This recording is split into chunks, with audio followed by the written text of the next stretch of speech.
Good Thursday morning. This is 106.1 KYVZ. Joe Zurich visiting with Ag meteorologist Chris Sramek at Decision Weather Now, as well as WeatherValet.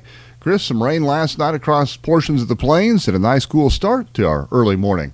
Yeah, Joe, we're going to be looking at a similar situation today as what we saw yesterday. Storms fired up out on the Front Range. They slowly worked across Colorado and went through here during the late evening overnight. By the time they got to the Kansas, Colorado, Nebraska lines, the sun had set. They kind of lost their intensities. They came more scattered, but we did have one band or storm that kind of held together. It moved across the line, went along the Cheyenne County line through southern parts of Rawlins County, and then off to the east into Decatur and along Highway 36.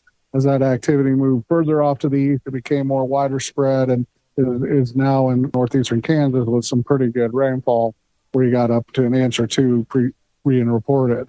Those areas that were along that band, along that Cheyenne, Sherman County line, southern Rawlins County there, it had a quarter to half inch amounts in it. Anything to the north of it was like in the 10 to 20 point range. And then you had areas that got nothing at all. Out there this morning, we got 58 degrees in Burlington, 60 in Goodland, 59 in Colby, 61 Oberlin. Got a southeast wind at 10 to 20 miles per hour. That'll continue through the day.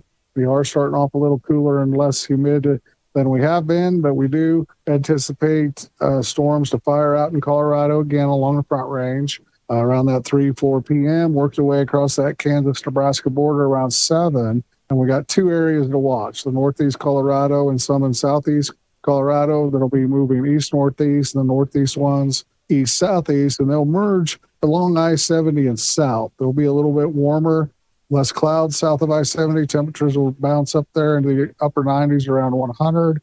You get along I-70, they'll be in the mid-90s, and to the north, they'll be in the low 90s along the borders, and even the 80s up there in Nebraska. When that rain comes across the area during the evening hours, we could have locally heavy downpours, wind gusts 40, 60 miles per hour, and some large hail south of the interstate, and some possible flooding with training storms down there again south of I-70 with that more potential severe weather type activity.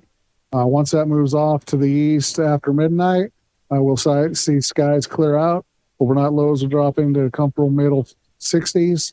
Tomorrow it starts to heat up. It'll be a typical summer day, low 90s to mid 90s across the entire region. Plenty of sunshine, winds from a north direction at 5 to 15. It'll keep that heat back. But by the time we get to Saturday, we'll be in hitting 100. Heat indexes 100 to 104, 103 on Sunday. Heat indexes 105, 106. Heat advisory there on Sunday. And then that 100-degree weather will stay with us until Monday. Overnight lows will be in the lower 70s. And we won't have any storms back in the forecast till Monday night. So be prepared for a hot weekend. Stay in the shade, drink water, particularly if you're outside. Okay, once again, that's meteorologist Chris Sramek at Decision Weather Now, as well as WeatherValet. For KYVZ Radio, I'm Joe Zurich.